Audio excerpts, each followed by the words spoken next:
Welcome to AAR pharmacy lectures. हम लोग protein synthesis inhibitors discuss कर रहे थे। उसमें नेक्स्ट हमारे पास क्लास है ग्लाइसाइल साइक्लिन, जिसमें ड्रग है हमारे पास टिजीसाइक्लिन। अगर मैकेनिज्म ऑफ एक्शन हम देखें इसका तो सिमिलर है एज टेट्रासाइक्लिन। उसके अलावा एक्टिविटी इसकी जो है multi drug resistant gram positive pathogens जैसे मर्सी या VRE वगैरह, इन सब के अगेंस्ट बहुत अच्छी एक्टिविटी है। इसके अलावा मल्टी ड्रग रेजिस्टेंट स्ट्रेप्टोकोकस नमूने के अगेंस्ट भी अच्छी एक्टिविटी है। टिजीसाइक्लिन की अगर हम फार्माकोकाइनेटिक्स की बात करें तो ये जो है जब भी हम IV फॉर्म में देते हैं तो रैपिडली डिस्ट्रीब्यूट हो जाता है थ्रू आउट द बॉडी। उसके अलावा ये ब्लड में रिटेन नहीं करता, इसीलिए बैक्टीरिया जो ब्लड इन्फेक्शंस होंगे, ब्लड में जो माइक्रोब्स होंगे उनके लिए जो है ये नहीं दी जाएगी, क्योंकि ये जो है ब्लड में रिटेन नहीं होती। इसके अलावा प्राइमरली ये एक्सक्रीट आउट होती है बाइल के थ्रू विदाउट एनी मेटाबॉलिज्म, मतलब अनचेंज फॉर्म में जो है बाइल के थ्रू एक्सक्रीट आउट होती है। तो इसीलिए जो रीनली कॉम्प्रोमाइज या रीनली इम्पेयर्ड पेशेंट है उनमें एक अच्छी चॉइस है टिजीसाइक्लिन। जबकि हेपाटिक डिसफंक्शन वाले पेशेंट्स में या तो हम देंगे नहीं या जो है डोज एडजस्टमेंट की नीड पड़ती है। ADRs अगर हम देखें तो सिमिलर है एज टेट्रासाइक्लिन। उसके अलावा डोज टिजीसाइक्लिन का है first dose 100 mg, then 50 mg every 12 hourly. Drug interactions अब अगर हम देखें तो टिजीसाइक्लिन जो है ना वो इनहिबिट करती है वारफेरिन की क्लियरेंस। जब वारफेरिन की क्लियरेंस को इनहिबिट करेगी, अल्टीमेटली वारफेरिन की टॉक्सिसिटी होगी बॉडी के अंदर, तो उसकी वजह से जो है ये हेमरेज या ब्लीडिंग कॉज करा सकती है। इसके अलावा ये जो है ओरल कॉन्ट्रासेप्टिव की एफिकेसी को भी डिक्रीज़ कर देती है टिजीसाइक्लिन। INR हमारे पास क्या होता है, इंटरनेशनल नॉर्मलाइजेशन रेशो, जो कि एक डायग्नोस्टिक टेस्ट है वारफेरिन की मॉनिटरिंग या उसके इफ़ेक्ट के लिए यूज़ की जाती है। जब भी वारफेरिन का इफ़ेक्ट चेक करना होता है तो उसके लिए जो है INR टेस्ट यूज़ की जाती है। INR अगर ज़्यादा हो, ठीक है, नॉर्मल रेंजेस आपको डिफरेंट मिलेंगी, डिफरेंट जो है लेबॉर्ट्री डेटा के अकॉर्डिंग, कहीं 1.2 से 1.8 तक होगी, कहीं 1.5 से 2 तक होगी। तो ये नॉर्मल रेंज। अब जो हायर साइड पे हो, मतलब INR 2 से ज़्यादा है, 3, 4, 5 इस तरफ है, तो उस कंडीशन में मोर चांसेस ऑफ हेमरेज होते हैं। मतलब INR लेवल्स अगर बढ़े हुए हों तो हेमरेज के चांसेस बढ़ जाते हैं। जबकि INR अगर कम हो, मतलब 1.2 से कम आ रही है, 0.9 है, 0.8 है, 0.6, जैसे जैसे कम होगी वैसे वैसे क्लॉट फॉर्मेशन या क्लॉटिंग के चांसेस बढ़ जाएंगे। वारफेरिन जो है वो डायरेक्टली क्लॉट्स को ब्रेक नहीं करता, वो जाके इंट्रिंसिक पाथवे को ब्लॉक करता है। उसकी वजह से जो है कोगुलेशन फैक्टर्स हैं वो डिक्रीज़ होंगे, तो अल्टीमेटली जो है क्लॉटिंग प्रिवेंट हो जाएगी, क्लॉटिंग नहीं हो पाएगी। जबकि स्ट्रेप्टोकाइनेज या यूरोकाइनेज जो है ये हमारे पास ऐसी ड्रग है, ये डायरेक्ट जो है क्लॉट्स को ब्रेक करती हैं, ठीक है। तो ये जो है डायरेक्ट जाके जो क्लॉट बन गया होगा उसको ब्रेक करने के लिए यूज़ की जाएंगी। कोरोनरी आर्टरी जो है उसमें एथेरोस्क्लेरोसिस के चांसेस ज़्यादा होते हैं, वहाँ पे ब्लॉकेज के चांसेस ज़्यादा होते हैं। अब अगर हमारे पास DVT या प्रोस्थेटिक हार्ट वाल्व वाले पेशेंट हैं, उनमें अगर हम वारफेरिन यूज़ कर रहे हैं तो उसमें INR की रेंज नॉर्मल से हायर साइड पे स्लाइटली रखनी होती है। तो उनमें जो है 2.5 से 3 तक जो है INR रेंज रिक्वायर्ड होती है। इसी तरह हार्ट वाल्व रिप्लेसमेंट वगैरह है तो उनमें इससे भी ज़्यादा 3.5 के अराउंड भी होती है। तो INR की रेंज जो है वो डिपेंड करती है कंडीशन पे। अगर कोई हार्ट के प्रॉब्लम्स के साथ है, DVT वगैरह या हार्ट वाल्व रिप्लेसमेंट है, तो उसमें जो है स्लाइटली हायर साइड पे जो है INR रखना होता है। इसके बाद नेक्स्ट ड्रग क्लास है हमारे पास अमाइनोग्लाइकोसाइड्स। अमाइनोग्लाइकोसाइड्स में हमारे पास ड्रग आ जाती है amikacin, gentamicin, streptomycin, tobramycin, neomycin. ये जो है कवर कर सकती हैं ग्राम पॉजिटिव कोकाई और ग्राम नेगेटिव रॉड्स या बेसिलाई को। मैकेनिज्म ऑफ एक्शन अगर हम देखें, अमाइनोग्लाइकोसाइड्स जो है वो 30S राइबोसोमल सब यूनिट से बाइंड होती है और उसकी वजह से जो है राइबोसोमल स्ट्रक्चर में डिफॉर्मेटी कॉज करा देती हैं। तो फिर वो जो है जब राइबोसोम खुद प्रॉपर नहीं बन पाएगा तो वो जो है इन्फॉर्मेशन सही रीड नहीं कर पाएगा mRNA, तो उसकी वजह से जो है नॉर्मल जो फिजियोलॉजिकल प्रोटीन्स बनते हैं वो नहीं बन पाएंगे। इंडिकेशंस अगर हम देखें अमाइनोग्लाइकोसाइड्स की, लोअर RTI, उसके अलावा बोन और जॉइंट इन्फेक्शंस में यूज़ होती है, सूडोमोनल इन्फेक्शंस, मेनिंजाइटिस में भी यूज़ होती है, along with cell wall synthesis inhibitors. अब एंटीबायोटिक साइनर्जी हमारे पास क्या होता है, ये साइनर्जिस्टिक इफ़ेक्ट हम उसे कहते हैं कि जब भी दो ड्रग्स दी जाएं तो उन दोनों का जो इफ़ेक्ट मिलकर होता है ना वो इंडिविजुअल इफ़ेक्ट से ज़्यादा हो, तो उसे हम कहते हैं साइनर्जी।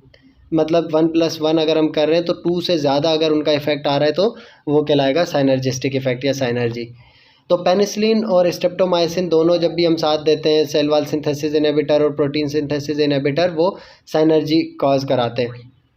अब किस तरह से ये काम करते हैं, बीटा लैक्टेम्स जो है ना वो सेल वॉल को वो ब्रेक कर देते हैं। तो सेल वॉल जब ब्रेक हो जाती है मतलब वहाँ पे जो है आउटर लेयर ही नहीं होगी, तो उसकी वजह से जो दूसरी हम एंटी माइक्रोबियल एजेंट दे रहे हैं जैसे अमाइनोग्लाइकोसाइड प्रोटीन सिंथेसिस इनहिबिटर्स या फोलेट सिंथेसिस इनहिबिटर फ्लोरोक्विनोलोन्स वगैरह, तो वो जो है इजीली पेनिट्रेट कर जाएंगी अंदर, ठीक है, साइटोप्लाज्मिक स्पेस में आएंगी, पेरिप्लाज्मिक स्पेस के अंदर, वहाँ पे आके जो है अपना इफ़ेक्ट दिखाएगी। तो इसीलिए जो है सेल वॉल सिंथेसिस इनहिबिटर उनकी एंट्री में हेल्प कर देते हैं जो अमाइनोग्लाइकोसाइड्स होते हैं। तो इसीलिए अमाइनोग्लाइकोसाइड जब भी हम सेल वॉल सिंथेसिस इनहिबिटर्स के साथ देते हैं तो वो जो है साइनर्जिस्टिक इफ़ेक्ट प्रोड्यूस करते हैं। फार्माकोकाइनेटिक्स अगर हम देखें, अमाइनोग्लाइकोसाइड जो है वो ओरली एब्जॉर्ब नहीं होती, ठीक है, जब ओरली एब्जॉर्ब नहीं होती इंटेस्टाइन में तो इसीलिए ये जो है पेरेंट्रली दी जाती है। क्यों नहीं ओरली एब्जॉर्ब होती, एक तो हाईली पोलर है, उसके अलावा पॉलीकेटाइनिक स्ट्रक्चर है, तो इनकी वजह से जो है ये ओरली अच्छी एब्जॉर्ब नहीं हो पाती। तो ज़्यादातर हमारे पास आईवी या टॉपिकल फॉर्म में कुछ अवेलेबल है। नियोमाइसिन ये जो है नेफ्रोटॉक्सिसिटी कॉज कराती है, तो इसीलिए जो है या तो टॉपिकली दी जाती है स्किन इन्फेक्शंस में, या जो है अगर बॉवेल को प्रिपेयर करना हो सर्जरी से पहले तो उसके लिए प्रोफाइलेक्टिकली नियोमाइसिन ओरली भी दी जाती है। इसके अलावा कभी भी हम जो है ना अमाइनोग्लाइकोसाइड्स को अलोन मेनिंजाइटिस के लिए यूज़ नहीं करेंगे, इसका जो है कॉम्बिनेशन यूज़ किया जाता है, साथ में सेल वॉल सिंथेसिस इनहिबिटर्स भी हम जो है यूज़ कर रहे होते हैं या कोई और ड्रग इसी तरह ऐड की जाती है।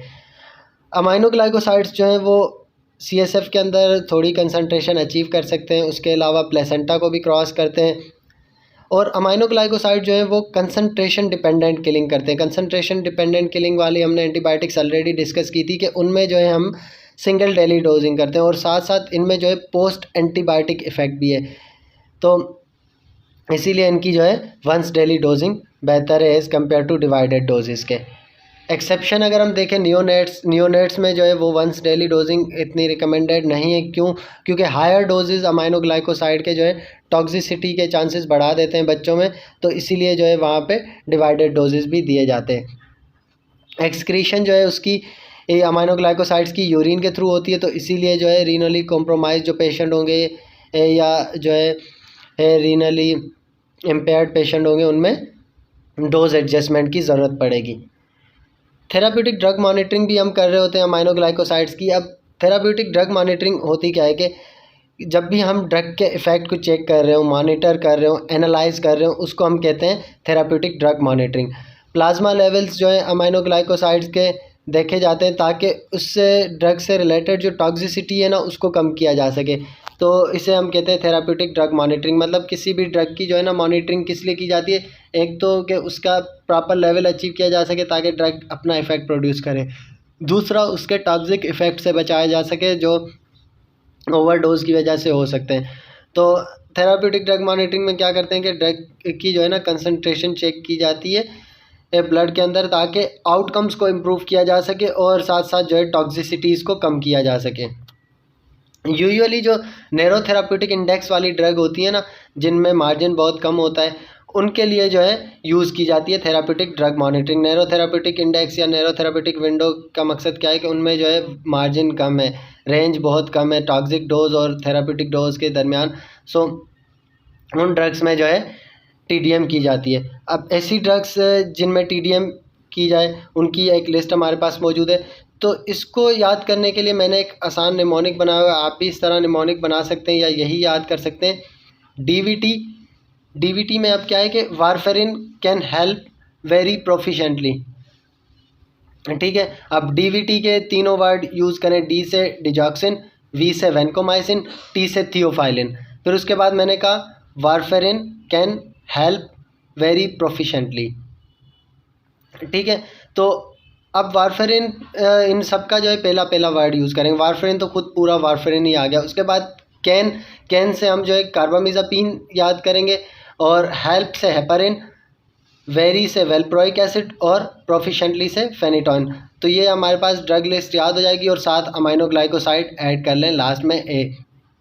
या इसे ये भी याद कर सकते हैं, DVT and warfarin can help very proficiently. तो एंड जब ऐड कर देंगे तो एंड से आपको अमाइनोग्लाइकोसाइड भी याद हो जाएंगे। अब ब्लड सैंपल हम किस टाइम पे लें? ब्लड सैंपल अब 2 तरह के होते हैं, पीक लेवल्स और ट्रफ लेवल्स। पीक लेवल्स जब भी हम डोज एडमिनिस्टर करते हैं उसके बाद लिए जाते हैं, ठीक है। ट्रफ लेवल्स जब हमें सेकंड डोज या नेक्स्ट डोज देना होता है उससे पहले लिए जाते हैं। तो पीक लेवल्स के लिए क्या करेंगे, जैसे ही ड्रग दी उसके 30 मिनट से 1 आवर के बाद जो है ड्रग लेवल्स लिए जाएंगे, तो वो हो गए पीक लेवल्स। उसके अलावा ट्रफ लेवल्स के लिए जब नेक्स्ट डोज एडमिनिस्टर करना हो तो उससे थोड़ा सा पहले जब लेवल्स लिए जाएंगे तो वो हमारे पास होंगे ट्रफ लेवल्स।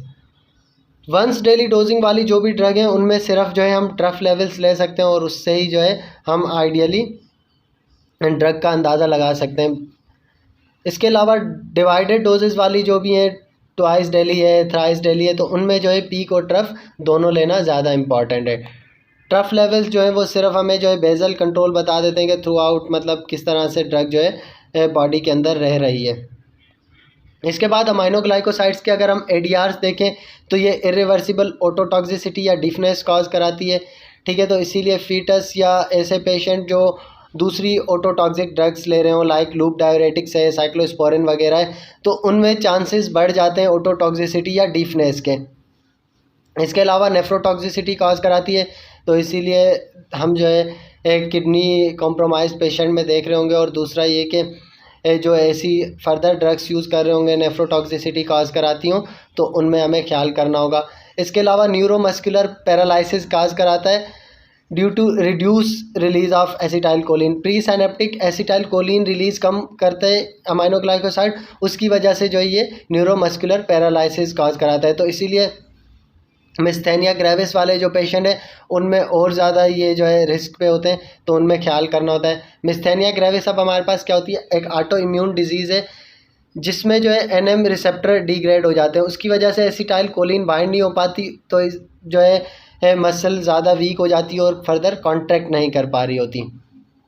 अमाइनोग्लाइकोसाइड के अगर हम मार्केटेड प्रोडक्ट्स देखें, जेंटामाइसिन या जेंटिसिन होता है, इसके अलावा स्ट्रेप्टोमाइसिन, नियोमाइसिन का, इसके अलावा जेंटामाइसिन के जेंटिसिन आई ड्रॉप्स या ईयर ड्रॉप्स भी मौजूद होते हैं। एमिकासिन का एमके या ग्रेसिल मौजूद होता है। डोज अगर हम देखें, amikacin 500 mg per day general dose, उसके अलावा gentamicin 80 mg per day, tobramycin जो है 80 mg पर डे। बहुत शुक्रिया वीडियो लेक्चर को देखने का। फर्दर इंशाल्लाह हम मैक्रोलाइट से कंटिन्यू करेंगे अपने लेक्चर को।